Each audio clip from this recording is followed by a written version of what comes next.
The first thing he noticed wasn't the cold air, it was how the silence felt engineered, like the walls themselves were listening. Pelican Bay has always been that kind of place. A prison built not just to hold men, but to break the rhythm of their lives until even memory felt dangerous. And on a fog-heavy morning in 2021, a veteran correctional officer named Ramirez realized something inside the SHU wasn't adding up. If stories like this fascinate you, hit subscribe, because this one only gets darker. Ramirez had worked Pelican Bay long enough to sense when the atmosphere shifted, when routine cracked, and something hidden pushed up from beneath the surface. The SHU tier lights flickered that morning, tiny stutters in the grid that every inmate noticed, but every officer pretended not to. That alone wasn't unusual. The real tension came from the prisoners' reaction. They were quiet. Too quiet.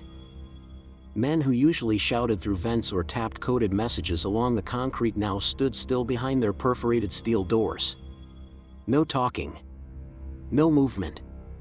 Just eyes, sharp, alert, waiting. Ramirez felt the pressure building long before he understood why. The prison was supposed to be calmer these days. The old era of indefinite isolation had been dismantled. Policies were shifting, oversight was stricter, and Pelican Bay was trying to rebuild an image that used to terrify the whole country. But reforms on paper don't erase the stories buried in the walls. They don't scrub the grudges or the power dynamics still operating beneath fluorescent lights. That morning, as Ramirez walked the tier, an inmate everyone called Deacon, a thin, soft-spoken man who'd survived 2 decades in the SHU, stepped close to the slot in his door and whispered, "You feel it too?" Ramirez didn't respond. Deacon wasn't the type to stir anything up. In fact, he was known for calming tensions. So when a man like that spoke up, it meant something. It meant whatever was happening wasn't rumor, it was real. As the rounds continued, Ramirez noticed small things. A folded towel blocking the bottom of a door. A strip of reflective metal missing from a mirror. An inmate pacing imperfect, repeating steps like he was timing something. None of it broke policy, but every detail felt coordinated. Up in the control booth, the tier camera feeds rippled with static. The system had been glitching for days, nothing major, just intermittent distortion that tech claimed was normal wear. But Pelican Bay officers didn't believe in coincidences, and Ramirez was no exception. The breaking point came when one of the younger officers, Torres, reported hearing synchronized tapping from multiple cells. Soft, rhythmic, barely noticeable, but consistent. Ramirez listened. Tap. Tap. Tap. A pattern repeating across the tier. Not loud enough to be a signal. Not obvious enough to be dismissed. It felt like a countdown. He called for a brief lockdown sweep, expecting resistance, but the inmates complied almost too easily. They stepped back from their doors. Hands visible. Faces expressionless. No tension, no argument. It was obedience wrapped in something colder. When Torres searched Deacon's cell, he found nothing forbidden. No weapons, no contraband, only a small stack of legal papers, arranged too neatly, like they'd been reviewed moments before. Deacon stood beside his bed, hands behind him, calm as water. But as Torres backed out, Deacon said one quiet sentence that Ramirez heard from across the tier, "It's not us you should worry about anymore." The words hit harder than any threat. Torres froze. Ramirez felt the floor shift under the weight of the unknown. Because in Pelican Bay, silence isn't peace. Silence is preparation. And someone, had already started moving. The truth inside Pelican Bay never arrives all at once. It leaks, slow, controlled, and always from the cracks no one is watching. After Deacon's warning, Ramirez expected a surge of tension from the inmates. Instead, he noticed something far stranger: the officers were the ones acting uneasy. Small things, hushed conversations near the break room, quick glances at the surveillance monitors, sudden radio silence whenever he walked in. At first, he tried to brush it off. But Pelican Bay had trained him to trust patterns, not excuses. The next day, the tier lights flickered again, but this time the security panel logged no errors. The tech crew signed off the system as normal operations. Yet every officer, inmate, and even the walls seemed to know better. Down in the SHU, the inmates had returned to their routines, exercising in place, reading worn-out paperbacks, staring at nothing for hours. But their eyes told a different story. They were alert, observant, tracking the officers instead of each other. Every 8 seconds, the mood shifted. A cough echoing from a cell. A door slot snapping shut. A boot step stopping in mid-stride. It created a rhythm, an unnatural one, like the prison was inhaling and exhaling under pressure. Ramirez found Torres in the control booth going through old logs. The younger officer looked exhausted, eyes red from lack of sleep. "You ever notice how many staff transfers we've had lately?" Torres asked without looking up. "People move on," Ramirez replied. "Not like this," Torres said. "Not all at once." He was right. Over the past 2 months, Pelican Bay had quietly reassigned more officers than usual. No public explanation. No internal briefing. Good officers, experienced ones, suddenly gone. It wasn't the inmates organizing. It was the staff unraveling. Later that afternoon, Deacon asked to speak with Ramirez. Not through the door slot this time, through a formal request slip. Deacon almost never filed one. That alone set off alarms. When Ramirez met him in the interview cage, Deacon didn't posture or stall. He spoke directly. "You're seeing it already," he said. "The inmates aren't planning anything. Someone else is."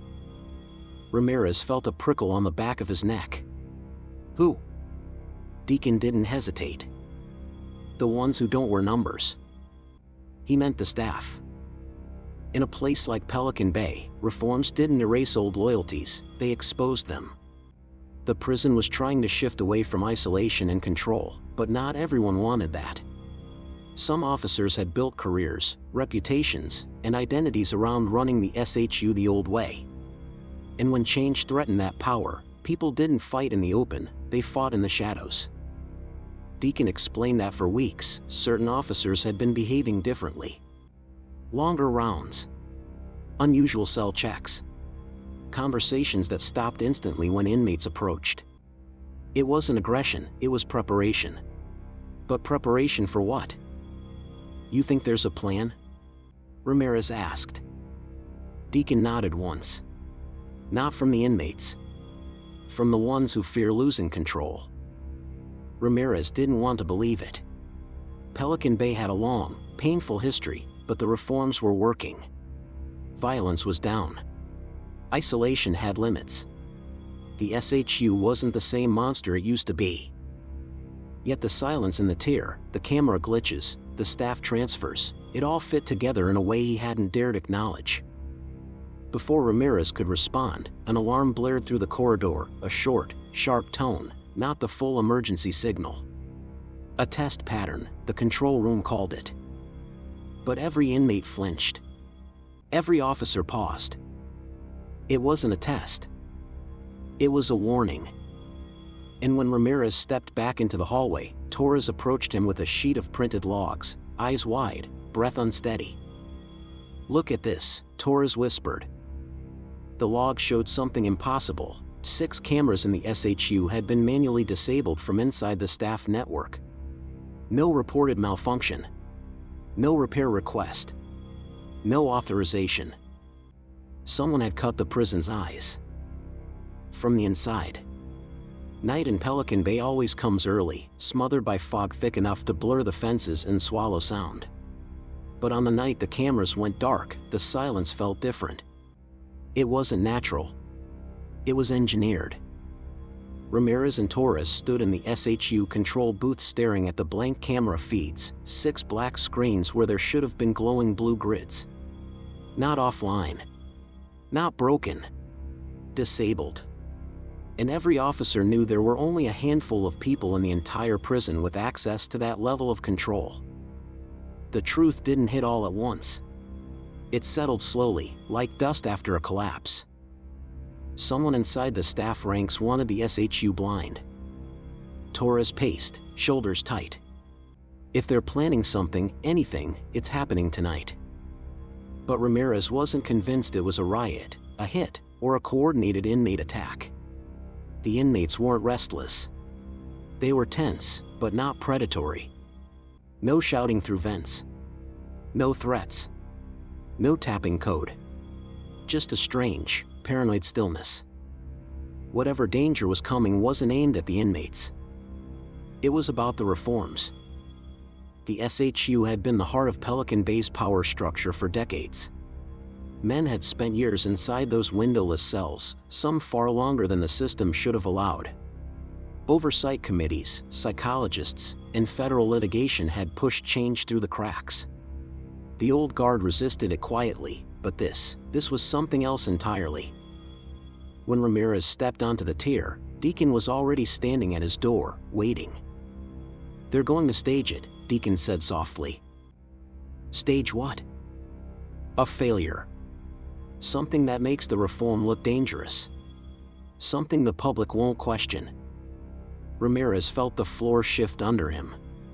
A fabricated incident. A justification to roll back progress. It wasn't far-fetched. It was the kind of plan born from fear, the fear of losing control in a system that once operated without limits. Then a distant sound broke the silence. A metallic thud. Another. Then footsteps, too many to be coincidence. Ramirez and Torres followed the noise toward the lower corridor. As they turned the corner, they found 3 officers, part of the old guard, stacking restraints, shields, and riot gear near the SHU entrance. Not issued gear. Private stash gear. Equipment that should have been logged, but wasn't. One of them noticed Ramirez and froze. "You two aren't assigned here tonight," the officer said. Neither man answered. The air thickened. No one reached for weapons, but the tension was so sharp it felt like a blade between them. Then the warden's voice cut through the corridor. "Everyone step aside." She appeared without warning, flanked not by guards, but by 2 members of the Internal Investigation Unit. Officers who rarely set foot inside the SHU unless something serious had cracked open. The warden took one look at the unlogged riot gear, the disabled cameras, the stacked restraints, and nodded at her investigators. "Document everything." The old guard officers didn't resist. They just lowered their eyes, knowing the game had ended. Their plan had relied on secrecy, on a narrative no one could disprove. But once the warden exposed it, the entire structure collapsed. Later that night, after statements and reports and hours of fallout, Ramirez returned to the SHU. The inmates were still awake. Watching. Listening. Deacon spoke through his door without raising his voice. "This place doesn't change because the rules change. It changes when the people do." Ramirez knew he was right. Pelican Bay's reforms weren't perfect. There would always be tension, history, and scars woven into the concrete. But the shift was real. Not because the policies demanded it, but because enough people were finally willing to confront what the prison had become. As dawn crept across Crescent City, the fog lifted just enough to reveal something rare at Pelican Bay, a sense of possibility. A chance for the institution to move forward, even if the path was slow. Pelican Bay wasn't healed. Not yet.